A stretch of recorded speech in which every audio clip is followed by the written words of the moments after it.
Okay အဲ့တော့ so ကျွန်တော်တို့ဒီ webinar လေးကItalian studies Italian studies ဆိုတော့ Italy ဘာသာစကားကိုလေ့လာတဲ့ study ကိုပြောတာမဟုတ်ဘူးเนาะ study abroad in Italy နဲ့ပတ်သက်ပြီးတော့ဒီချက်မျှဝေပေးခြင်းတဲ့ scholarship webinar လေးဖြစ်ပါတယ်အဲ့တော့အရင်ဆုံးဒီ webinar လေးကိုစိတ်ဝင်စားနဲ့ join ပေးကြတဲ့အတွက်လည်းကျေးဇူးအများကြီးတင်ပါတယ်မြန်မာအချိန်အားဖြင့်တော့နည်းနည်းလေးတော့နောက်ကျပေမဲ့လို့အရှိမ class တစ်ခုရှိရတဲ့အတွက်ကြောင့်မို့လို့ပေါ့နော်အချိန်နည်းနည်းလေးချပြီးတော့စီစဉ်လိုက်တာပေါ့နော် thank you ပါအဲ့တော့ social scholarship types တွေကတော့အများကြီးရှိရပေါ့နော်ပြီးရင်တနိုင်ငံနဲ့တနိုင်ငံလဲတို့ဟိုအနေထားတွေမတူဘူးပေါ့နော်ပေးတဲ့ procedure တွေလည်းမတူဘူးပေါ့နော်ဆိုတော့အဲ့ဒါလေးလည်းရှာ compare လုပ်ပြီးတော့ပြောပြချင်ပါတယ်အဲ့တော့အခုချက် screen လေး share လိုက်မယ်နော်အဲ့ပြောနေရင်ဒီဘက်ကဒီ present လုပ်ပြနေရလေးရနေပြီးတော့ကိုမေးချင်တာလေးရှိလာတယ်ဆိုလို့ရှိရင်မေးလို့ရပါတယ်နောက်ဟိုဒီ section ရဲ့အဆုံးမှာလည်းပဲ Q&A session လေးရှိပါတယ်နော် Okay please wait okay thank you ဟုတ်ပါပြီ so okay အဲ့တော့ပထမဦးဆုံး scholarship တွေအကြောင်းပေါ့နော်အခုကတော့ပြောမယ်ဆိုလို့ရှိရင်ကျွန်တော်တို့ study abroad ကကိုယ့်ရဲ့အကြောင်းမျိုးမျိုးကြောင့်ပေါ့နော်ကျွန်တော်တို့နိုင်ငံပညာသင်အနေနဲ့သွားချင်ကြတာရှိတယ်ကိုယ့်ရဲ့ဒီ education ဆက်ပြီးတော့လုပ်ချင်တာလည်းရှိတယ်ကိုယ့်ရဲ့ career အတွက်ပေါ့နော်ဒါမှမဟုတ်လို့ရှိရင်လည်းအနေထားရပေါ့နော်ကို study abroad လုပ်ဖို့အတွက်ရွေးချယ်ဖို့ဖြစ်လာတာလည်းရှိမယ်ပေါ့နော်ဆိုတော့ဒါမဲ့ဒီလောလောဆယ်အနေထားရပါတော့เนาะကျွန်တော်တို့ maybe currency အပြောင်းလဲတွေရောစဉ်းစားလိုက်မယ်ဆိုလို့ရှိရင်တချို့နိုင်ငံတွေကတော့နည်းနည်းလေးကျွန်တော်တို့ access လုပ်ဖို့အတွက်ခက်ခဲတယ်လို့ယူဆနိုင်တယ်ပေါ့နော် maybe ငွေကြေးကွာဟမှုများတာလည်းဖြစ်နိုင်တယ်နောက်တစ်ခုအခြား limitations တွေလည်းရှိတယ်ပေါ့နော်ဥပမာဘာသာစကားအခက်ခဲပါညာပေါ့နော်အဲ့ဒါမျိုးတွေလည်းရှိတယ်ပေါ့ okay အဲ့တော့အများသောအားဖြင့်ကျွန်တော်တို့ကျောင်းသူကျောင်းသားတွေမြန်မာပြည်ကနေပြီးတော့ရွေးချယ်ပြီးသွားတဲ့ scholarship တွေကျောင်းတွေမှာအခုလောလောဆယ်တော့တို့ Asian University တွေပေါ့နော်အများဆုံး Thai ဘက်ကိုရွေးပြကြတယ်ပြီးရင်ဂျပန်သွားကြတယ်နော်ပြီးရင်စင်ကာပူပေါ့နော်စသဖြင့်ပေါ့လीနော်သွားကြတာရှိတယ်ဒါပေမဲ့ဟိုနိုင်ငံတိုင်းကတော့ scholarship အခွင့်အလမ်းအများကြီးရှိတဲ့နိုင်ငံလည်းရှိသလိုနေတဲ့နိုင်ငံလည်းရှိနိုင်တယ်ပေါ့နော်ပြီးရင်ဒီဘက်အနောက်ဘက်မှာဆိုလို့ရှိရင် UK USA စသဖြင့်ပေါ့နော်သွားကြတယ်ပေါ့ okay ဆိုတော့scholarship ရလိုက်တဲ့အခါကြလို့ရှိရင်ကျတို့ဘယ်လိုပဲဖြစ်ဖြစ်ကိုယ့်ရဲ့ဒီအမ်ဈေးစကားတွေကတော်တော်လေးတက်တာသွားတာပေါ့နော်ပြောမယ်ဆိုလို့ရှိရင်လေတချို့ scholarship တွေကတော့ကျတို့အရန်ကို competitive ဖြစ်တဲ့ scholarship တွေလည်းရှိတယ်နော်ဥပမာ UK က Chevening တို့ဘာလို့ပေါ့နော်ဆိုသူဆိုလို့ရှိရင်သူ competitive ဖြစ်တယ်ပြီးရင်တနိုင်ငံလုံးကိုမှ10ရောက်လောက်ပဲရွေးချယ်ပြီးတော့ပေးတာလည်းဖြစ်တယ်ပေါ့နော်ဆိုတော့နောက်ဒီလျှောက်ထားတဲ့သူရဲ့ profile ကိုလည်းကြည်တာတွေလည်းရှိတယ်ပေါ့နော်ဆိုဒါဆိုရင်ကျတို့ competitive ဖြစ်တဲ့ scholarship တွေလို့လည်းပြောလို့ရတယ်ပေါ့နော်ပြီးတချို့ဆိုလို့ရှိရင်နှစ်ပေါင်း2နှစ်3နှစ်လောက်စတိုက် try ရတဲ့သူတွေလည်းရှိတယ်ပေါ့နော်ကိုကဟိုဘယ်လိုပြောရမလဲဒီ scholarship နဲ့အကြောင်းကြောင့်လွဲချော်သွားတာမျိုးပေါ့နော်ဆိုတော့အမျိုးမျိုးရှိပါတယ်အဲ့တော့အခု share ဒီမှာပြထားတဲ့ list တွေကတော့ကျွန်တော်တို့မြန်မာကျောင်းသူကျောင်းသားတွေကြားထဲမှာတို့သိနိုင်ခြင်းရှိတဲ့ scholarship types တွေပေါ့နော် Shivani DAAD now Child's Dream TISU ဆိုတာကတော့ Temasek University Thailand က scholarship ပေါ့နော်TISU ရဲ့အရှေ့ကတော့ကျွန်တော်တို့ Temasek International Student Recruitment ပေါ့နော် sorry TISU မဟုတ် TISR ဒီချက်မှားသွား okay နောက် Chulalongkorn Mahidol ဒါတွေကတော့ထိုင်းနိုင်ငံရဲ့scholarship ပေးတာများတဲ့ကျောင်းတွေပေါ့နော်နောက် Erasmus Mundus ကကြတော့ကျွန်တော်တို့EU တွေက scholarship ပဲအဲ့ဒါနဲ့လည်းနည်းနည်းလေးရှင်းပြရှင်းနေပေါ့နော်ဒီထဲမှာ Erasmus ကိုသိတဲ့သူရောရှိလားယင် Erasmus တို့ဒီ European Union ကပေးတဲ့ scholarship ပေါ့နော်ဆိုအဲ့ဒါလည်းရှိတယ်တော်တော်များများကျောင်းသူကျောင်းသားတွေကတော့အဲ့ဒီဟာကိုသိကြတာများတယ်တိတ်မကြခင်ရလည်းပဲတို့ဒီ scholarship ကို announce လုပ်ထားတာရှိရပေါ့နော်အဲ့ဒါကိုကျွန်တော်တို့ European Union ရဲ့ page မှာသွားကြည့်လို့ရတယ်ပေါ့နော်အဲ့တော့အဲ့ဒီ scholarship တွေရဲ့ပုံမှန် procedure ကကျွန်တော်ပထမဆုံး application တင်ရတယ်နော်ပြီးရင် interview ဖြေရတယ်ပြီးရင်ရွေးတယ်ပြီးရင် scholarship granted လုပ်တယ်ပြီးရင်ကိုကသွားတယ်ပေါ့နော်ဆိုတော့အဲ့ဒါပုံမှန်လမ်းကြောင်းပေါ့နော်ပြောမယ်ဆိုလို့ရှင် okay ကြားဖို့ပါတယ် thank you ပါ okay ဆိုတော့ application procedure တွေစတယ် interview ရှိမယ် selection လုပ်မယ် scholarship granted လုပ်မယ်ပေါ့နော် okay ပုံမှန် scholarship ရွေးချယ်တာတွေကကျတို့9လ6လကနေတစ်နှစ်လောက်ထိလည်းကြာနိုင်တယ်ပေါ့နော်ဒီလားဟိုမှာဒီနှစ်ကုံလောက်မှာတည်းကစခေါ်ထားပြီးတော့နောက်နှစ်အတွက်ကိုတက်ဖို့ပေါ့နော်ဆိုလိုချင်တာက2025မှာကျောင်းတက်မယ်ဆိုလို့ရှိရင်2024နှစ်ကုံလောက်မှာတည်းကဒီ scholarship callings တွေစပြီပေါ့နော်ပြီးတော့မှကျန်တဲ့ procedure တွေဆင့်ကဲသွားပြီးတော့2025နှစ်ကုန်ပိုင်းကျောင်းနေပြန်ဖွင့်တဲ့အခါကျလို့ရှိရင်ကျောင်းသားကအစင်တဲ့သွားပြီးတော့တက်ရတာမျိုးပေါ့နော်အဲ့တော့scholarship type ပေါ်မူတည်ပြီးတော့တစ်ခုနဲ့တစ်ခုတော့မတူဘူးပေါ့နော်တချို့ဟာတွေကြတော့ကျွန်တော်တို့ partially 50% ပေးတာမျိုးလည်းရှိတယ်တချို့ဟာတွေကြတော့ကျွန်တော်တို့ fully covered ပေါ့နော် fully covered ဆိုရင်လေလက်မှတ်ကပေးတာမျိုးလည်းရှိတယ်ပေါ့နော်အမျိုးမျိုးတို့ဒီသူ့ရဲ့ program အဖြစ်ကွာခြားမှုတော့ရှိရပေါ့နော်တစ်ခုနဲ့တစ်ခုတော့ procedure တွေက100%ကွက်တိတူတယ်လို့တော့ပြောလို့မရဘူးပေါ့နော်ဆိုတော့ဒါကတော့ပုံမှန်လမ်းကြောင်းပေါ့အဲ့တော့အခုဒီ ARCO scholarship ဆိုတာကကြတော့ကျတို့ကျောင်းရဲ့ scholarship မဟုတ်ဘူးဒီ ARCO organization ပေါ့ regional company လို့ခေါ်တဲ့ Italian အဖွဲ့အစည်းတစ်ခုကပေးတဲ့ scholarship ဖြစ်တယ်ပေါ့အဲ့တော့သူကပြောမယ်ဆိုလို့ရှိရင်တည်တဲ့organization တစ်ခုဖြစ်တယ်အာ so အဓိကသူက income based scholarship ရှောက်လို့ရတယ်ပေါ့နော်ပြောမယ်ဆိုလို့ရှိရင်လေအဲ့တော့ဒီပေါ်က scholarship တွေမှာလည်းပဲ maybe need base အရာပေးတဲ့ type တွေရှိနိုင်တယ်နောက်ကိုယ့်ရဲ့ဒီcompetency ပေါ်မူတည်ပြီးတော့ပေးရတယ်လည်းရှိတယ်ပေါ့နော်အဲ့တော့ ARCO scholarship ကကနဦးရှာလို့ရှောက်လို့ရတာက need base income base ဖြစ်တယ်ပေါ့နော် income base ဆိုတာရဲ့သဘောကတို့ဒီ scholarship ကိုအရန်တော်နေလို့သွားလျှောက်ပြီးတော့အားလုံးเนี่ยပြန်ရွေးတာမဟုတ်ပဲတဲ့ကိုယ့်ရဲ့ income ပေါ်မူတည်ပြီးတော့ဒီတယောက်က scholarship ရမှသူကျောင်းတက်လို့ရမယ့်အနေအထားရှိတယ်ဒါမှမဟုတ်လို့ရှိရင်လည်းသူ့အတွက်ကျောင်းဆက်တက်နိုင်မှုဝင်ငွေလိုအပ်ချက်ရှိတယ်ဆိုတဲ့သဘောနဲ့ပေးရဟာမျိုးပေါ့နော် okay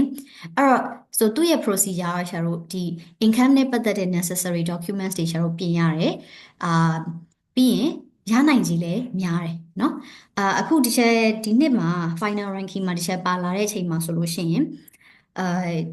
တို့ရှာတို့ master ပေါ့နော် master level မှာဆိုလို့ရှိရင်အယောက်400ကျော်လောက်ရှိတယ်200ကျော်လောက်ကတော့သူတို့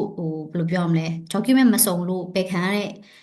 list ထဲမှာတော့ပါတာတွေ့ရတယ်အဲ့တော့ teacher ပါဝင်ဆိုလို့ရှိရင်တော့ master student ကြီးပဲ200ကျော်လောက်ရှိတယ်ပေါ့နော်အဲ့တော့master student ကြီးပဲ200ကျော်လောက်ပေးတယ်ဆိုတာတကယ်တော့ higher chance လို့ကျွန်တော်ပြောလို့ရတယ်ပေါ့နော်အဲ့ထဲမှာမှမြန်မာပြည်ကကျောင်းသူကျောင်းသားတွေနည်းသေးတယ်ဒီအီတလီဘက်ချမ်းကိုမြန်မာပြည်ကနေလာတက်ကြတဲ့ကျောင်းသူကျောင်းသား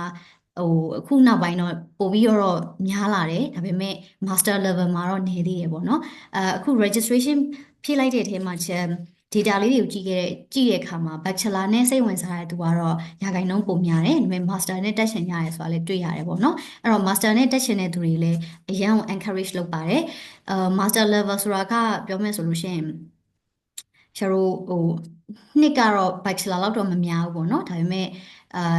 ဒီဘက် channel က master ဘိုင်းမှာတော်တော်လေးကို encourage လုပ်တယ်supportive ဖြစ်တယ်ပေါ့နော်ဆိုတော့ master နဲ့ပတ်သက်ပြီးဆိုရင်တော့တော်တော်လေးဒီဘက်ကို encourage လုပ်ပါတယ်ဒါပေမဲ့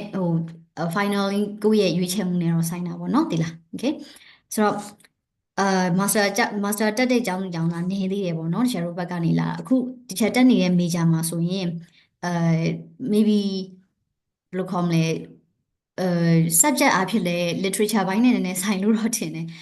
Asian ဆိုလို့ teacher တယောက်ပဲရှိရပေါ့နော်နောက်ထပ် Vietnam က Erasmus နဲ့ဒီ program နဲ့လာတဲ့ကျောင်းသူလေးတယောက်တော့ရှိရဒါပေမဲ့ Erasmus ကသူကတစ်နှစ်လုံးဒီကျောင်းမှာပဲတက်နေရတာမျိုးမဟုတ်ပဲねအခြားကျောင်းတွေမှာလဲတွားတက်တဲ့ experience ပေးတဲ့ scholarship မျိုးပေါ့နော်အဲ့တော့သူတို့သတ်မှတ်ထားတဲ့ period ပြီးလို့ရှိရင်တို့နိုင်ငံကိုပြန်ပြီးတော့ဘွဲယူရမှာပေါ့ဆိုတော့ဒီမှာperiod တစ်ခုစာပဲလာတက်ရတဲ့သဘောပေါ့နော်အဲ့တော့နှစ်စာလုံး master အနေနဲ့တက်မဲ့ကျောင်းသားတော့လောလောဆယ် Asian ဆိုလို့တစ်ချက်တည်းပဲရှိရပါတော့နော်အဲ့တော့တော်တော်လေးနည်းသေးတယ်အဲ့တော့အခြားမိဂျာတွေမှာလည်းတစ်ချက်အသိမိတ်ဆွေတွေကိုမေးတဲ့အခါမှာ master နဲ့တက်တဲ့သူကရာခိုင်နှုန်းနည်းသေးတယ်လို့ပြောရဲပေါ့နော်ဆိုတော့အဲ့တော့ဒီ scholarship နဲ့ကျောင်းရှာပုံအဆင့်ကိုချက်ဆက်ပြီးတော့ပြသွားမယ်ပေါ့နော် okay အဲ့တော့ရရဖို့လေရာခိုင်နှုန်းများတယ် selection base မဟုတ် selection base မဟုတ်ဆိုတာက okay ဒီနိုင်ငံအတွက်ရောက်20ပေးမယ်အဲ့ဒီရောက်20ထဲမှာ short list ဝင်တဲ့လူကလွယ်ရင်ကျန်တဲ့လူတွေကမရတော့အဲ့လိုမျိုးမဟုတ်ဘူးကိုယ့်ရဲ့ income document စုံစုံလင်လင်တင်ပြနိုင်တဲ့ပုံမှာမူတည်ပြီးတော့ပေးတာဖြစ်တယ်ပေါ့နော် okay interview မရှိဘူး essay တွေရေးရတာမရှိဘူးအဲ့တော့ပြောမယ်ဆိုရင်ဒီ documents တွေပြင်ပြီးတော့ရနိုင်တဲ့ scholarship ဖြစ်တဲ့အတွက်ကျောင်းသူကျောင်းသားဘက်ကအမ်တန်လဲတက်တာတယ်လို့တော့ပြောလို့တော့ရတယ်ပေါ့နော်ဒီလားနောက်တစ်ခုကကျတော့ကျောင်း university တွေနဲ့တရားဝင်ချိတ်ဆက်ထားတဲ့ organization တွေဖြစ်တယ်ပေါ့နော် okay ဆိုတော့ဒီဟာလေးကြောင်းချက်ကနောက်ရှောက်ပုံရှောက်နေစင်စင်တော့ဆက်ပြီးတော့ပြပြသွားမယ်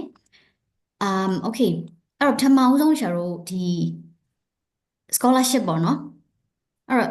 ဒီ Argo scholarship ဆိုတာကဒါလေးကအီတလီနိုင်ငံရဲ့မြေပုံလေးပေါ့နော်ရှာတို့အချိန်အားဖြင့်ဆိုလို့ရှိရင်တော့4နာရီခွဲအခုဆိုရင်စောင်းနှင်းဆိုတော့9နာရီခွဲလောက်တော့ကွာတယ်ပေါ့နော်ဒီ Emilia Romagna ဆိုတဲ့ဒီ region လေးပေါ့နော်ပို့ပြီးတော့မြင်လွယ်အောင်ပြောမယ်ဆိုလို့ရှိရင်တော့မြောက်ပိုင်းပေါ့အီတလီမြောက်ပိုင်းမှာရှိတဲ့ဒီ region တွေကတက္ကသိုလ်တွေကိုပေးတဲ့scholarship ပေးတဲ့အဖွဲ့အစည်းပေါ့လေနော်အဲ့တော့ဒီ region ကဟိုအီတလီမှာပြောမယ်ဆိုလို့ရှိရင်စီးပွားရေးအရာရောအဲ့မအဓိကစီးပွားရေးအောင်ပညာရေးရအောင်ပေါ့နော်အဖွံ့ဖြိုးဆုံးအပိုင်းလို့ပြောလို့ရတယ်အဲ့တော့တောင်ဘက်နဲ့မြောက်ဘက်ဆိုလို့ရှိရင်မြောက်ဘက်က economically and educationally ပို့ပြီးတော့ဖွံ့ဖြိုးတယ်တောင်ပိုင်းကျတော့ tourism ဘိုင်းနဲ့ပို့ပြီးတော့နာမည်ကျော်တာဟိုလူသိများတာများတယ်ပေါ့နော်ဘာလို့ဆိုတော့ဒီဘက်မှာကမ်းခြေတွေရှိရဆိုတော့လေ so ကျွန်းတွေကမ်းခြေတွေရှိတော့အဲ့တော့ဒီဘက်မှာလည်းကျောင်းတွေတော့ရှိတယ်မြန်မာကျောင်းသူကျောင်းသားအချို့လည်းပဲဒီဘက်အချမ်းမှာတက်နေတာတော့ရှိတယ်ဒါပေမဲ့မြောက်ပိုင်းမှာပိုများတယ်ပေါ့အဲ့တော့ကျတို့ Rome တို့ Milan တို့ဆိုတာကမြောက်ပိုင်းတွေကကျောင်းမြောက်ပိုင်းတွေကဒေသတွေပေါ့နော် okay အဲ့တော့ဒီ Emilia Romagna ဆိုတဲ့ region ထဲမှာရှိတဲ့ကျောင်းတွေကိုပေးတဲ့ scholarship ဖြစ်တယ်နော်အဲ့တော့အခုလောလောဆယ်တခြားကဒီပါမာဆိုတဲ့မြို့လေးမှာကျောင်းတက်နေတာမှန်ပေမဲ့ဒီ scholarship ကအဲ့ဒီကျောင်းတစ်ခုတည်းနဲ့ဆိုင်တာမဟုတ်ဘူးတကယ်လို့ကိုလျှောက်တဲ့ major ကဒီဘောလောညာပေါ့ဘောလောညာဆိုလို့ရှိရင် world ranking ကျတော့200ထဲမှာတော်တော်လေးကိုရှေ့ရောက်တဲ့ကျောင်းလို့ပြောလို့ရတယ်ပေါ့နော်နောက်ပိုင်း University of Bologna တို့ဘာလို့ကျတော့ ranking တွေစစ်ကြည့်လို့ရတယ်ပေါ့နော်ဆိုတော့ဒီအီတလီမှာတော့ဟို top university တွေမှာပါတယ်နော်တခြားတို့တက်နေတဲ့အကြောင်းကတော့ ranking အဖြစ်တော့ကျွန်တော်20ဝန်းကျင်လောက်မှာရှိတယ်ပေါ့နော်ဆိုတော့တကယ်လို့ကိုရွေးရဲ့ major ကဒီ region နဲ့ကအခြားကျောင်းဖြစ်လဲပဲပေးတယ်ပေါ့နော်Modena တို့ဘာလို့ရှိမယ် Parma ရှိမယ် Pavia ထီတို့သူတို့ပေးတယ်ပေါ့နော်ဆိုတော့ဒီ region နဲ့ကဘယ်ကျောင်းပဲရှောက်လို့ရတယ်ပေါ့ပြောချင်တာလေဒီ Parma တစ်ကျောင်းနဲ့မဟုတ်ဘူးပေါ့နော်နောက်အခြား Argo လိုမျိုးပဲပေါ့နော် income base ပေးတဲ့ scholarship တွေရှိပါတယ်တချို့ဆိုလို့ရှိရင်2ခုလောက်ပြန်လျှောက်ထားတာမျိုးတွေရှိတယ်တခုမဟုတ်တခုရအောင်ဆိုပြီးတော့ပေါ့နော်ဒီချက်ကတော့ကံကောင်းရတယ်ပဲပြောရပါမသိဒီချက်လျှောက်ထားတာဒီတစ်ခုပဲရှိတယ်ဒီတစ်ခုပဲရသွားတာပေါ့နော်ဘာလို့လဲဆိုတော့ procedure ကလည်းနည်းနည်းလေးกว่าတော့ဒီချက်မှာအချိန်မရလိုက်ဘူးပေါ့နော်အဲ့လောက်ချီတီဟိုနှစ်ခုလောက်ပြိုင်ပြီးတော့ document တွေတင်ဖို့อ่ะဆိုတော့ဒီချက်ဒီတစ်ခုကိုပဲရှောက်ဖြစ်လိုက်တာပေါ့နော်အဲ့တော့ဒီ Dr. Scholar ဆိုတဲ့ website လေးပေါ့နော်အဲ့ဒီထဲမှာဒီ Italian scholarships တွေနဲ့ပတ်သက်ပြီးတော့ detail လို့ရေးထားပေးရလေးရှိရပေါ့နော်အခုဒီနေ့ဒီချက် webinar မှာပြောသွားတဲ့အကြောင်းအရာတွေအကုန်လုံးကိုဒီချက် page မှာ links တွေအကုန်လုံးနဲ့ဟိုထပ်ပြီးတော့ update လုပ်ပေးပါမယ်เนาะအခုကတော့ maybe screenshot ယူထားခြင်းလည်းရပါတယ်I will show you now please wait အဲ့ဒီနော်တရားလေးပေါ့နော် Dr. Scholar ဆိုတဲ့ဟာလေးပေါ့ okay သူကဒီ scholarship in Italy ဆိုတဲ့ဟာတွေပေါ့နော်တချို့ဆိုလို့ရှိရင် EDISU တို့ဘာလို့လဲရှောက်ကြတယ်တချို့အတိအကိုတယောက်ဆိုလို့ရှိရင် EDISU ရတာပေါ့နော်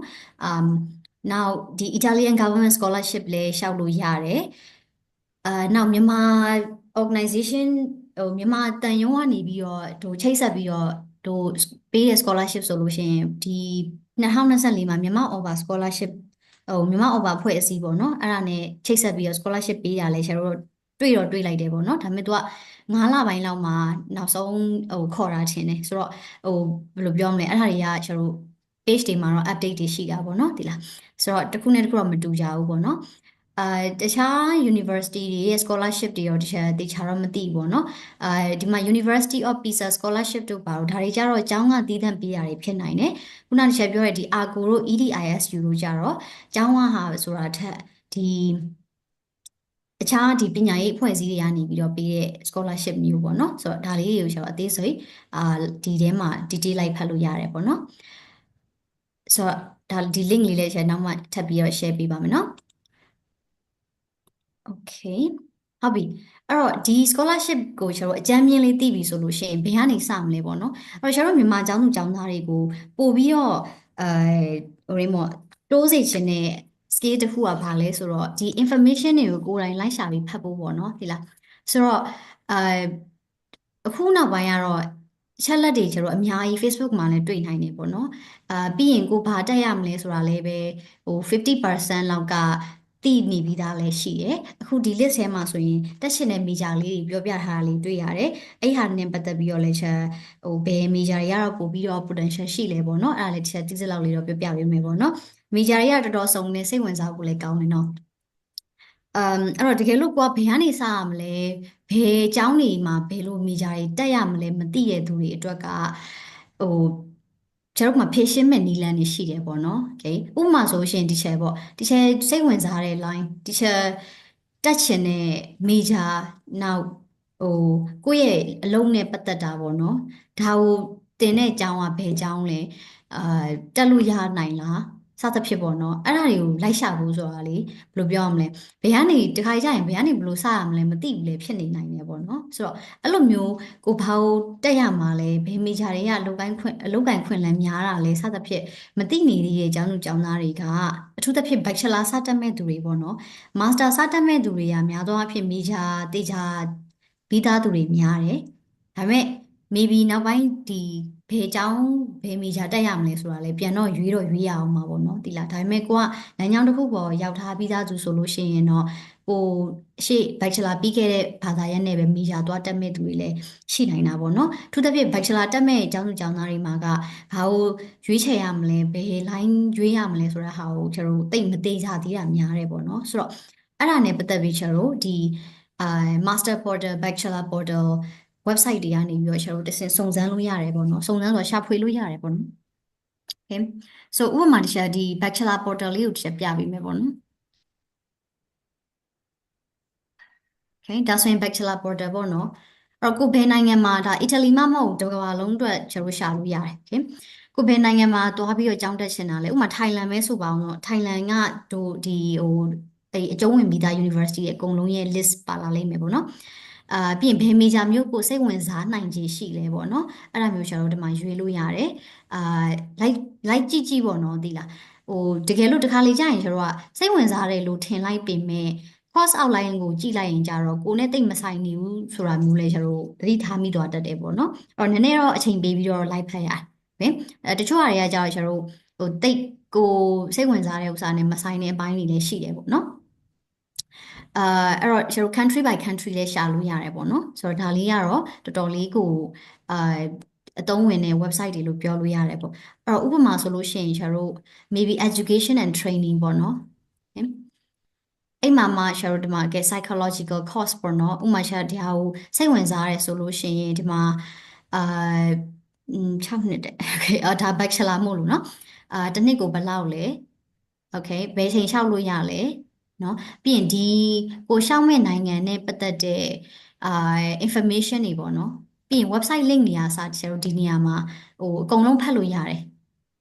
ဆိုလိုချင်တာလေနော်ဥပမာဂျာမနီပဲစိတ်ဝင်စားရဲဆိုလို့ရှိရင်ဂျာမနီကကျောင်းရဲ့ information တွေအာနောက်ဒီနိုင်ငံရဲ့အနေအထားပေါ့နော် visa chance အရာဘယ်လိုရှိတယ်ဆိုတော့ information general ပေါ့အကုန်လုံးဖတ်လို့ရတယ်ဒါပေမဲ့ဒီထဲမှာပါတဲ့ information တွေကအသေးစိတ်တော့ဖြစ်ချင်မှဖြစ်မယ်ဟို100%မှန်ချင်မှလည်းမှန်မယ်ကျတို့အကြမ်းမြင့်တော့သိနိုင်တယ်ပေါ့နော်အာကျန်တာကတော့ကျတို့အဲ့ဒီအဲ university ရဲ့ website နဲ့ပဲတေချာလေးလိုက်ပြီးတော့ information update ကိုဖတ်တာကောင်းတယ်ဒီထဲမှာကျတော့မှားနေရလို့ပြောတာမဟုတ်ဘူးအဲ80%လောက်တော့မှန်တယ် okay 80%လောက်တော့မှန်တယ်ဒါပေမဲ့ update မဖြစ်တာတွေလည်းရှိနိုင်တယ်အဲ့ခါကျရင်ကျတော့ university website ကိုပဲအဓိကထားပြီးတော့ဖတ်ရမယ်ပေါ့နော်ဒါပေမဲ့ overall အနေနဲ့ကျတော့လိုက်ကြည့်မယ်ဆိုရင်တော့အခုလိုမျိုး all in one website တွေကတော်တော်လေးအသုံးဝင်နေပေါ့နော်ဆိုတော့ share တော့အဲ့ဒီbachelor portal master portal ကို recommend လုပ်ပါတယ်တခြား major ရှာခဲ့တော့ဆိုလို့ရှရင်လဲအဲ့ဒီကနေပြီးတော့စပြီးတော့တခြားလိုက်ကြည့်ခဲ့တာပေါ့နော် so အဲ့တော့တကယ်လို့များပေါ့နော်ကိုကဘယ်လိုရှာရမလဲမသိနေရင်ကျတို့ AI based ဟိုရင်းလေးတွေရှိတယ် test လေးတွေစစ်လို့ရတယ် personality test ဆိုတဲ့ဟာလေးပေါ့နော်အဲ့တော့ဒီ test ကလည်းအဲ့ဒီခုန website ထဲမှာပဲရှိတယ်ဆိုတော့ဒီ link ထင်တယ်နိုင်နော်ဟုတ်တယ်နော်ဒါလေးပေါ့ okay အဲ့တော့သူကဘာတွေစစ်ပေးတာလဲဆိုတော့ဟိုဒီဟိုရဲမို့ကိုယ့်ရဲ့စိတ်ဝင်စားတဲ့အပိုင်းရယ်စိတ်ဝင်စားတဲ့နယ်ပယ်ရယ်ပြီးရင်ကိုဘယ်လောက် budget သုံးမယ်မှန်းထားလဲပေါ့ဘယ်နိုင်ငံမှာစိတ်ဝင်ဘယ်နိုင်ငံမှာလေ့လာရှင်လဲပေါ့နော်နည်းနည်းလေးမိကုံးလေးတွေမေးပြီးတော့ဖြစ်နိုင်ရည်ရှိတဲ့ university ကိုပြပေးတာအဲ့လိုမျိုးပေါ့နော်ဆိုတော့ကိုယ့်ရဲ့ရှိပြီးသား qualification တွေနဲ့ match ဖြစ်တဲ့ university တွေကိုပြပေးတာ so အဲ့တော့တခြားဆိုရင်ဒီဥစ္စာကနေပြီးတော့အခုတခြားတက်နေတဲ့အကြောင်းကိုရှာတွေ့တာပေါ့နော်အမ်နောက်မှဆိုရင်အကြောင်းနေရာအများကြီးလीနော်ဘယ်လိုလုပ်ကိုနဲ့ match ဖြစ်တဲ့ university ကိုရွေးဖို့ကလွယ်မှာလဲအကြောင်းတစ်ကြောင်းတစ်ကြောင်း website တွေကနေပြီးတော့ဟိုဒီ course တွေလိုက်စစ်ကြည့်ရအောင်လဲတကယ်တမ်းကျတော့အချိန်တော်တော်ပေးရတယ်ပြီးရင်ကျောင်းတိုင်းကကိုတက်ချင်တဲ့ major နဲ့ကွတိအဆင်ပြေတဲ့ဟာတွေ့ချင်မှလည်းတွေ့မှာဥပမာတစ်ချက်အခုဒီ part မှာကျောင်းတက်တယ်တစ်ချက်အဆင်ပြေတဲ့ major တွေ့ရပေါ့နော်ဒါပေမဲ့အီတလီတနိုင်ငံလုံးမှာ part မှာကအဲ့ course တစ်ခုပဲရှိတယ်ကျန်တဲ့ university မှာအဲ့ part မှာထက် ranking မြင့်တဲ့ကျောင်းတွေရှိပေမဲ့အဲ့ဒီ course တည်တတ်မရှိဘူးပေါ့နော်ဘာလိုမျိုးလဲဆိုတော့ English track လည်းဖြစ်ရမယ်နောက် teaching လည်းပါရမယ်နောက်တခြားသင်ခြင်းတဲ့အပိုင်းတွေလည်းပါရမယ်ပေါ့နော်ဆိုတော့တချို့ကျောင်းတွေမှာကျတော့teaching ပိုင်းတည်တတ်မဟုတ် English လို့တော့သင်တယ်တချို့ကျောင်းတွေကျတော့ English တော့ English ပဲဒါပေမဲ့ literature ပိုင်းဆိုတော့တခြားliterature ကိုအရင် deep down သွားချင်တဲ့သူလည်းမဟုတ်ဘူးပေါ့နော်ကိုယ့်ရဲ့ career နဲ့ဆက်ဆက်တဲ့ဟာကိုပဲတက်ချင်တာဖြစ်တဲ့အတွက်အဲ့လိုမျိုးဟာကိုရှာဖို့ကြတော့ဒီလိုမျိုး customize လုပ်ပေးနိုင်တဲ့test လေးတွေကတော်တော်လေးအသုံးဝင်နေပေါ့နော်အိမ်မှာဖြစ်နိုင်နေရှိတဲ့ university 10ခုလောက်ကိုရလာပြီဆိုလို့ရှိရင်နည်းနည်းလေးကိုယ့်အတွက်ရှာရတဲ့ list ကဘောင်ကျင်းသွားတယ်ပေါ့နော်ပြန်ပြီးတော့ကိုကဆက်ထုတ်လိုက်တဲ့သဘောပဲပေါ့ဆိုတော့အဲ့ရနေပြီးတော့မှကိုကပို့ပြီးတော့ကိုယ့်အတွက်ဖြစ်နိုင်နေရှိတဲ့ course ကိုပြန်ရှာထုတ်လို့ရတယ်ပေါ့နော်ဆိုတော့ဒါလေးကလည်းတော်တော်လေးအသုံးဝင်နေပေါ့အဲ့ဒါက master portal ရော bachelor portal ရောရှိတယ်နော်okay အဲ့ဆိုရင်ကျတို့ကဲဆိုပါစို့နော်ကိုတက်မဲ့မိကြကိုကျတို့ရသွားပြီဆိုပါစို့နော်တိသွားပြီပေါ့အဲ့ဆိုလို့ရှိရင်ကျတို့ကအဲ့ကိုစိတ်ဝင်စားတဲ့မိကြနဲ့ဘေเจ้าမှာရှိမလဲဆိုတော့ကျတို့ကလိုက်ရှာလို့ရသွားပြီပေါ့နော်အဲ့မှာဒီเจ้าလေးမပြောခင်နည်းနည်းလေးစာရင်းပေးထားတဲ့သူတွေ list တွေကတချို့ subject လေးတွေပြပြပေးချင်တယ်ပေါ့နော်တချို့ MBA တက်ရှင်တာလေးတွေနောက် medicine ပေါ့နော် medicine တက်ရှင်တာလေးတွေ pharmacy တက်ရှင်တာလေးတွေregistration ထဲမှာဖြည့်ထားတာလေးတွေ့ရတယ်အဲ့တော့အီတလီကတော့ကျတို့အဓိကအဖြစ်တော့ဆေးပိုင်းပေါ့နော် medicine ပိုင်းရယ်နောက် economic အပိုင်းရယ်အဲ့နှစ်ခုကတော့တော်တော်လေးအားကောင်းနေပေါ့နော်အမ်နောက်တစ်ခုကကျတော့ကျွန်တော် tech ပေါ့နော် tech နဲ့ပတ်သက်တာကြတော့အာမစိုးလို့တော့ပြောလို့ရတယ်ဒါပေမဲ့အင်္ဂလိပ်လိုသင်မသင်ပေါ့နော်အဲ့တခုကတော့ကိုရွေးချယ်မဲ့ university မှာ English course နဲ့ရှိမရှိပေါ့နော်အဲ့ဒါကိုကျွန်တော်နည်းနည်းတော့ပြန်ပြီးတော့ကြည့်ရမှာပေါ့နော်ပြီးရင် engineering လည်းတူတူပဲmajor တွေကတော့ကောင်းတယ်အာတချို့ကျောင်းတွေဆိုရင်ဒီ engineering တို့ tech တို့ STEM subjects တွေပိုင်းကိုပို့ပြီးတော့ focus ထားတဲ့ကျောင်းတွေရှိတယ်ဒါပေမဲ့အင်္ဂလိပ်လိုသင်သလားပေါ့နော်အင်္ဂလိပ်လိုသင်မှပဲပို့အဆင်ပြေမှာဘာလို့ဆိုတော့အီတလီစာကိုကျတို့ဟိုဒီမြန်မာပြည်မှာရှိနေတဲ့အချိန်တွေကလေ့လာသွားလဲပဲအာကျောင်းစာလေးเนาะကျောင်းစာဆိုတော့ကျောင်းစာကိုအီတလီလိုလိုက်တက်ဖို့ဆိုတာကနည်းနည်းတော့အစပိုင်းမှာခက်နိုင်ရရှိရပေါ့နော်အဲ့တော့အင်္ဂလိပ်လိုသင်တဲ့ course ကပိုအဆင်ပြေနိုင်တယ်တကယ်အခု major ဆိုလို့ရှိရင်လည်းအင်္ဂလိပ်လိုပဲသင်တာပေါ့နော်အမ်ဒါတော့မှပဲတခါလေကြားလို့ရှိရင်သူတို့ရဲ့ SNR ဖြစ်တချို့major သင်တဲ့ဆရာတွေမှာနည်းနည်းလေးပေါ့နားမလည်တာလေးကျွန်တော်တို့ကြုံတွေ့ရတယ်ပေါ့ဒါပေမဲ့ overall အနေနဲ့ဆိုရင်တော့အဆင်ပြေရပေါ့နော်ဘယ်လိုပဲဖြစ်ဖြစ်လေအမ်အဲ့တော့ဆေးပိုင်းရယ်ဆေး line ဘယ်လိုပြောရမလဲ medicine နဲ့ related ဖြစ်တဲ့ subjects တွေပေါ့ pharmacy medicine အဲ့ဒီဘိုင်းတော့အီတလီကတော်တော်လေးကို strong ဖြစ်တယ်ဒီမှာဆေးပညာတင်နေတဲ့ international students တွေလည်းတော်တော်များတယ်ပေါ့နော်နောက်တစ်ခုကတော့ economics ပေါ့နော် economics ရယ် humanistics ရယ် humanistics ဆိုတာကျတော့ဒီhumanity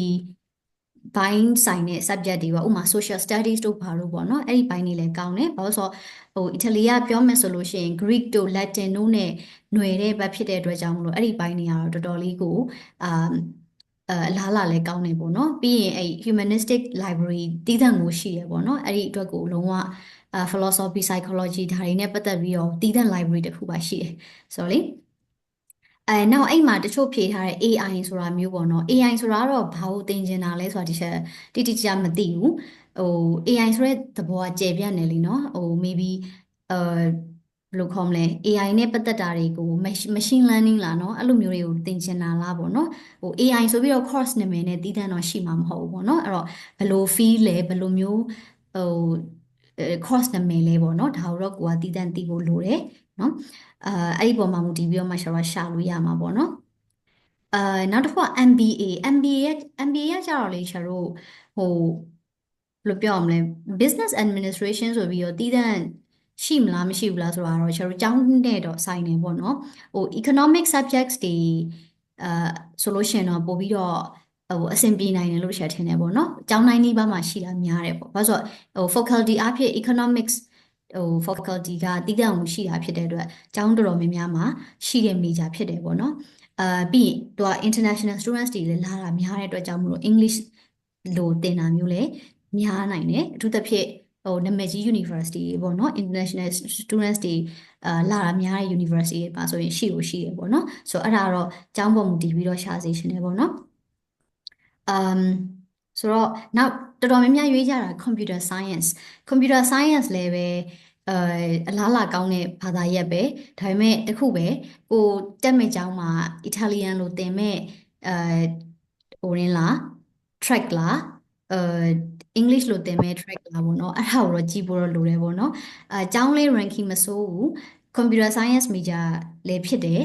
English လို့လည်းသင်နေဆိုရင်တော့အဲ့ဒါရွေးချယ်သင့်တယ်ပေါ့နော်ဆိုတော့အဲ့ဒါလေးကတော့ချက်အကြံပြုရှင်တယ် computer science ဖြစ်ရင်ပြီးရော Italy လို့သင်လဲတက်လိုက်မယ်ဆိုပေမဲ့တကယ်ကြရင်ကျောင်းရောက်တဲ့ခါကျရင်အခက်ခဲကတေချာပေါက်တွေ့ရမှာပေါ့နော်အဲ့ဒါလေးကတော့လောလောဆယ်ကျောင်းသားတွေကြုံနေရတာလည်းဖြစ်တဲ့အတွက်ကြောင့်မို့လို့ဒီချက်ကြိုပြောပြထားတာပေါ့နော် Okay ဆိုတော့အဲ့ဒါတော့ major လေးနဲ့ပတ်သက်ပြီးတော့ပေါ့နော်အခုကျွန်တော် university လျှောက်တော့မယ်ပေါ့နော်ကျောင်းလျှောက်တော့မယ်ဆိုရင်အခုကျွန်တော် foundation bachelor master ပေါ့နော်ဘလို့ program တွေပဲလျှောက်ကျွန်တော်ဒီ Italy မှာကUniversità Italy ဆိုရဲဒီ region တစ်ခုလုံးနဲ့ဆိုင်တဲ့ website ရှိရပေါ့အဲ့ဒီမှာအရင်ဆုံး register လုပ်ရတာပေါ့နော်နောက်ဒီ process တွေကိုကူညီပေးတဲ့ကျွန်တော်မြန်မာပြည်ကကျွန်တော်ဘယ်လိုပြောမလဲ agents တွေပေါ့နော်အဲ့ဒါတွေလည်းကျွန်တော်နောက်မှာ mention လုပ်ပေးပါမယ်เนาะတချို့လည်းပဲတည်ပြီးသားလည်းဖြစ်လိမ့်မယ်ပေါ့နော်အဲ့မှာမှကျွန်တော် scholarship ရတာက foundation မရှိဘူး bachelor နဲ့ master ပဲပေါ့ foundation ကဘာအတွက်တက်ရတာလဲဆိုတော့ကျွန်တော်ဒီမြန်မာပြည်ကအရင်10တန်းစနစ်ဟောင်းနဲ့ပြီးထားတဲ့သူတွေနောက် grade 12ပညာရေးမပြီးသေးတဲ့သူတွေပေါ့နော်ဆိုအဲ့ဒီသူတွေက foundation တက်ရတယ်ပြောမယ်ဆိုရင်တော့ bachelor မတက်ခင်တက္ကသိုလ်ဝင်တန်းလို့သဘောမျိုးပါပဲเนาะအဲ့ဒီဟာတက်ပြီးတော့ samuel ဖြေရတယ်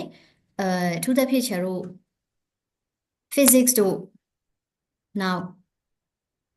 science physics စသဖြင့်ပေါ့နော်ပြီးရင် Italian လည်းပါမယ်ထင်တယ်အဲ့ဒါတွေ maths ပေါ့အဓိကတော့ physics maths science အဲ့ဒီဟာတွေပြန်ဖြေရတာပေါ့နော်ပြီးရင်ကိုရွေးချယ်မယ် bachelor မှာကိုရွေးချယ်မယ် major ပေါ်မူတည်ပြီးတော့ဆောင်ရွက်ဖြေရတယ်ပေါ့ဥပမာကိုက bachelor မှာ architecture တို့ engineering တို့ယူမဲ့သူဆိုရင် maths နဲ့ physics ကမဖြစ်မနေဖြေရတယ်ပေါ့နော်အဲ့လိုမျိုးပေါ့ဆိုတော့အဲ့ဒါဖြေပြီးတော့မှကျွန်တော်တို့ bachelor စတက်မှာပေါ့နော်အဲ့တော့ bachelor စတက်တဲ့နှစ်မှာဆိုလို့ရှိရင်เนาะ scholarship ရှောက်လို့ရပြီအီတလီမှာရောက်နေတဲ့အချိန်မှာလည်းပဲရှောက်လို့ရတယ်ပေါ့နော်နောက်တစ်ခုကကျတော့ foundation ကနေစသွားမဲ့သူတွေက IELTS မလိုဘူးဒါပေမဲ့အီတလီလိုသင်တဲ့ major တွေလည်းရှိရင်ရှိလိမ့်မယ်ပေါ့နော် foundation မှာလေဒီလားIELTS ကဘယ်ချိန်မှာဖြေဖို့လိုလာမလဲဆိုတော့ကိုမှဒီ foundation စတက်နေတဲ့အချိန်မှာမရှိခဲ့ဘူးဆိုလို့ရှိရင် foundation ပြီးလို့ bachelor စတက်တော့မယ်ဆိုတဲ့အချိန်မှာခုနပြောတဲ့စာမိုးဝဲနေအတူတူ IELTS လည်းဖြေရမယ်ပေါ့နော်ဒီလား foundation program တွေကတော့များသောအားဖြင့်ကျွန်တော် 12လအောက်ပဲရှိရယ်6လ8လ9လလောက်ပေါ့နော်အဲ့ဒါပြီးရင်ကျတော့စာမွေးဖြေပြီးတော့နောက်နှစ်မှာ bachelor တက်ပေါ့နော်အဲ့ချိန်မှာ language ကိုလည်းတခါတည်းဖြေရတယ်ပေါ့နော်အဲ့တော့အီတလီရောက်မှ IELTS ဖြေတာမျိုးလေးလုပ်လို့ရတယ်ဒါမှမဟုတ်ကိုကအစတွေကဒီကနေပြီးတော့ဖြေသွားလဲရတယ်ပေါ့နော်ဘာလို့လဲဆိုတော့ foundation ကနေ bachelor အကူပြောင်းက2နှစ်မကြာဘူးလीနော် IELTS ရဲ့တက်တန်း2နှစ်ရှိရယ်ဆိုတော့တခါတည်းဒီမှာဖြေသွားလဲရတယ်ပေါ့နော်အမ်တခုရှိတာကတော့ဟိုကနေဖြေရင်ဘာဖြစ်နိုင်ရရှိလဲဆိုတော့ Okay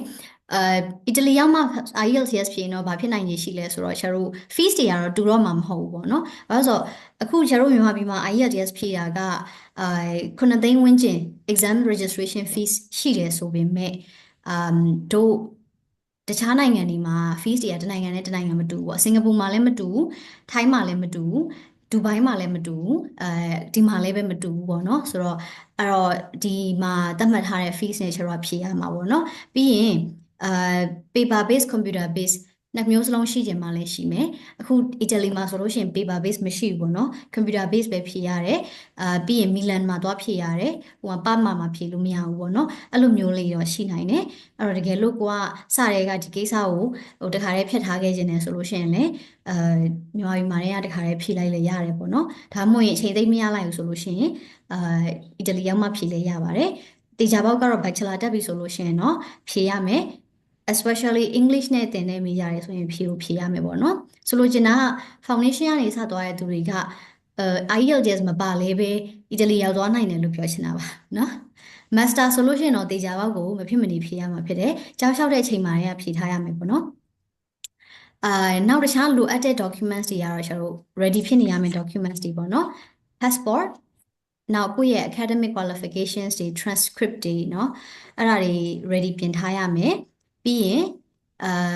ကိုမှအခြားဒီ proven certificates တွေဥမာကို volunteering ပါဝင်နာဘူးတာတို့ဘာလို့ပေါ့เนาะအဲ့ဒါတွေရှိလေရတယ်ဥမာ conference တွေဘာတွေတက်ထားဘူးတာတွေဘာတွေရှိလေရတယ်အဲ့ဒါတွေလည်းပြလို့ရတယ်ပေါ့เนาะနောက်တစ်ခုက recommendation letter နှစ်ဆောင်လိုတယ်ကိုယ့်ရဲ့ဆရာဆရာမတွေရှိရပေါ့เนาะပြောမှဆိုရင်တော့ကိုယ့်ကို recommend လုပ်ပေးတဲ့သူကလည်းဘယ်လိုပြောရမလဲprofile တစ်ခုရှိနေပြီးသားသူဆိုလို့ရှိရင်တော့ပိုကောင်းတယ်เนาะနောက်တေချာလေးဟိုရေးပေါ့နော်ဒီလားဟိုဒီကိုယ့်ကိုတေချာလေး recommend လုပ်ပေးနိုင်တဲ့စာလေးဖြစ်ဖို့လိုတယ်ပေါ့နော်ဒီလားဘာလို့ဒါကိုပြောရလဲဆိုတော့ကျတို့တီချာဆိုလို့ရှိရင်တီချာရဲ့ major က literature English literature ပဲဒါပေမဲ့တီချာ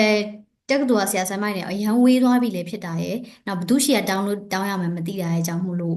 ဟိုတီချာကျောင်းကနေတောင်းခဲ့တာမဟုတ်ဘူးပေါ့နော်တီချာကိုအာဒီအင်္ဂလိပ်စာသင်ပေးတဲ့တီချာတွေရဲ့နောက်တီချာအရင်အလုပ်ကတီချာရဲ့တခြားline managers ပေါ့နော်ဆိုသူတို့ကနေပြီးတော့တစင်တီချာတောင်းခဲ့တာဖြစ်တယ်ဘာလို့လဲဆိုတော့တခါလေကြာရင်ကျတို့ဒီ university ကနေ recommendation တောင်းရင်ကြတော့သူတို့ရေးထားပေးတဲ့စာရွက်ကိုပဲကျတို့လက်မှတ်ထိုးပေးလိုက်တာမျိုးဆိုလို့ရှိရင်နည်းနည်းလေးပေါ့ကိုလိုချင်တဲ့အနေအထားမျိုး100%ဖြစ်ချင်မှလည်းဖြစ်မှာပေါ့နော်အားလုံးအတွက်ပုံသီ format နဲ့ဟာကိုပဲလက်မှတ်ထိုးပေးလိုက်တာလည်းဖြစ်နိုင်တယ်နောက်ကိုယ့်ရဲ့ဒီဌာနဆိုင်ရာဆရာဆရာမတွေနဲ့အဆက်အသွယ်လုပ်လို့မရတာမျိုးတွေလည်းဖြစ်နိုင်တယ်ပေါ့နော်ဆိုတော့အမျိုးမျိုးရှိတဲ့အတွက်ကြောင့်မို့လို့recommendation ကဘယ်လိုတောင်းလဲဆိုတာလေးကိုတော့စဉ်းစားစီချင်တယ်ပေါ့နော်ဥပမာသင်တန်းတွေတက်နေရဆိုလို့ရှိရင်လည်းသင်တန်းက teachers တွေကရေးပေးနိုင်မလားပေါ့နော်အဲ့ဒါလေးလည်းပြလို့ရပါတယ်နော်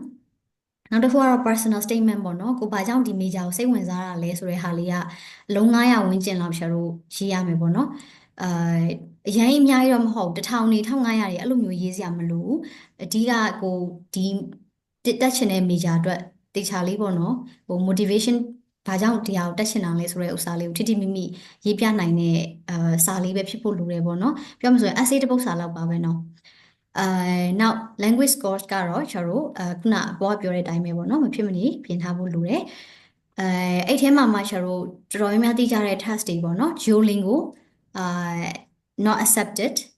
now sorry TOEFL ကလက်ခံတယ်ဒီချက်တည်းမှာ TOEFL ဘာလို့အမှားရေးထားလို့မသိ TOEFL ကလက်ခံတယ်နော် Duolingo လက်မခံဘူးပေါ့နော်ဒါလက်ခံတယ်နော်ဆိုတော့ Duolingo ကလွင်ကျင်တာလက်ခံတယ်လို့ပြောတာအဲ့တော့ Duolingo ကမဖြေရဘူးလားဆိုတော့ကိုရွေးမဲ့နိုင်ငံဥမာ US တို့ကနေဒါတို့ဆိုရင်တော့ Duolingo နဲ့ရတယ်လीနော်အဲ့ဒါလေးပေါ့ နောက် CAE ကဘာလဲဆိုတော့ကျတို့ဒီ certifying Cambridge Certificate of Advanced English ဆိုတော့အဲ့ဒါလေးရတယ်ပေါ့ပြောမယ်ဆိုရင်တော့ IELTS နဲ့ equivalent ဖြစ်တဲ့ဥစ္စာလို့ပြောလို့ရတာပေါ့နော်ဥပမာကိုကငယ်ငယ်တုန်းကဒီ Cambridge က curriculum ဖြစ်တဲ့ Starter Mover Flyer KETP ဒီအဲ့လမ်းကြောင်းနေနဲ့ရင်းနှီးလာတဲ့သူဆိုလို့ရှိရင်ဒီနောက်ဆုံး level ကသူက CAE เนาะအဲ့တော့အဲ့ CAE ဖြည့်ထားပြီးတော့ CAE ရဲ့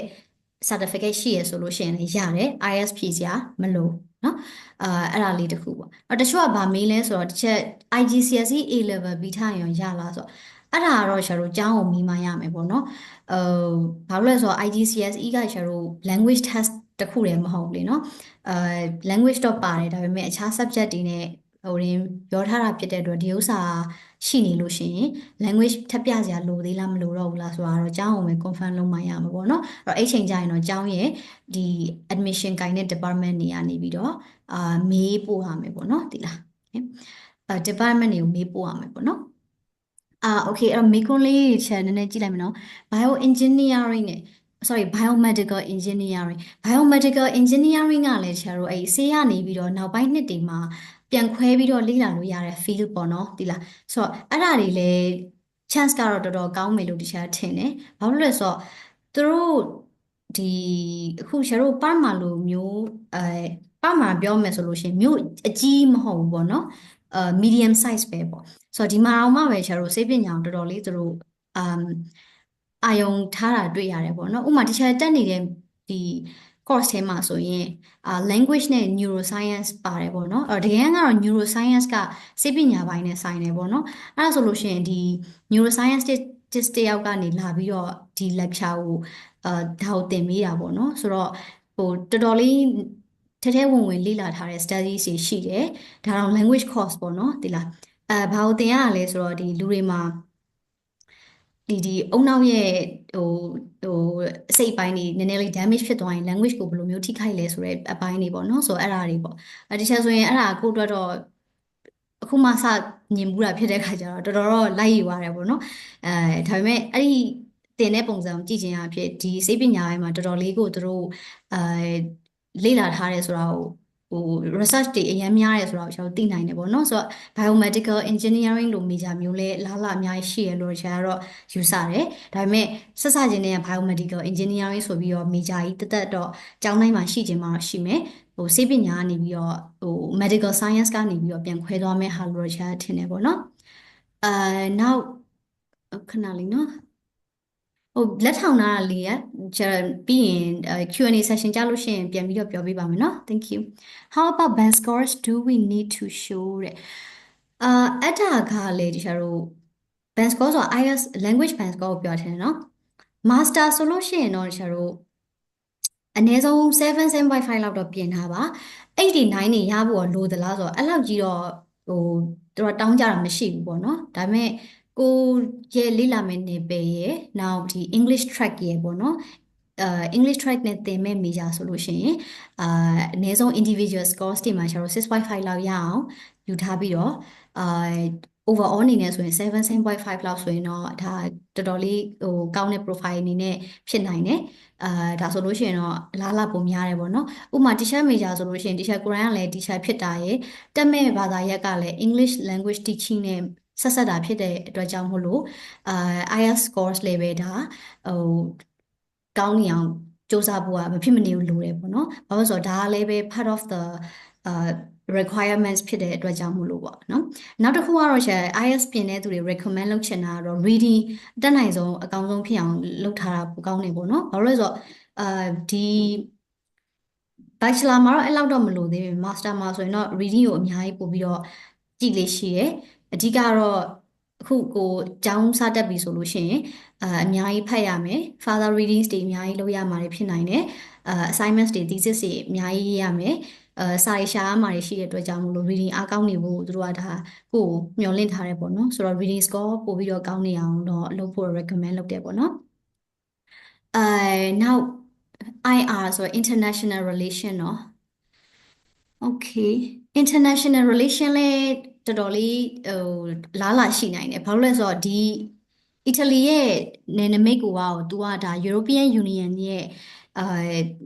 နိုင်ငံတစ်ခုဖြစ်တာရယ်နောက်သူတို့ရှိမှာ international relation သူတို့ရှိမှာဆိုတာဒီကအကြောင်းတွေပြောပါတော့ international relation အပြင်ကိုကျွန်တော်တို့တည်တဲ့ studies တွေပါပြန်လုပ်လို့ရတယ်ပေါ့နော်ဥပမာ European studies African studies global studies ဆိုတာတွေလည်းရှိတယ်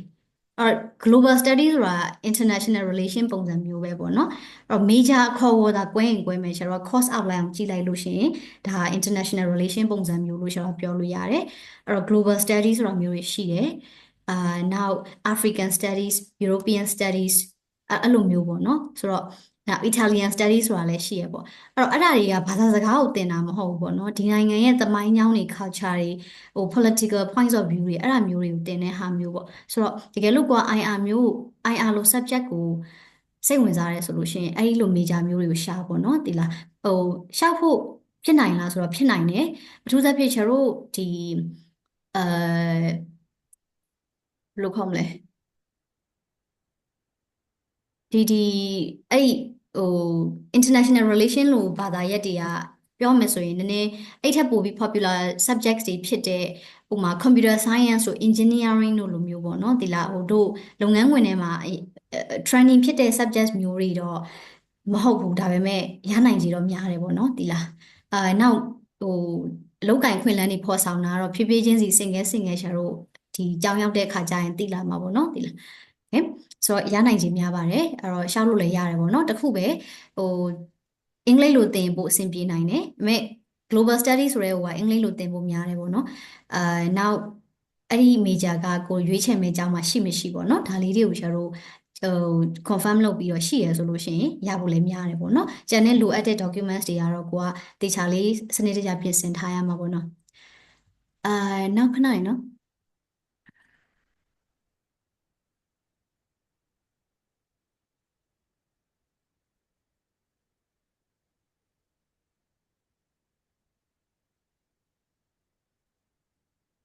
အော်โอเค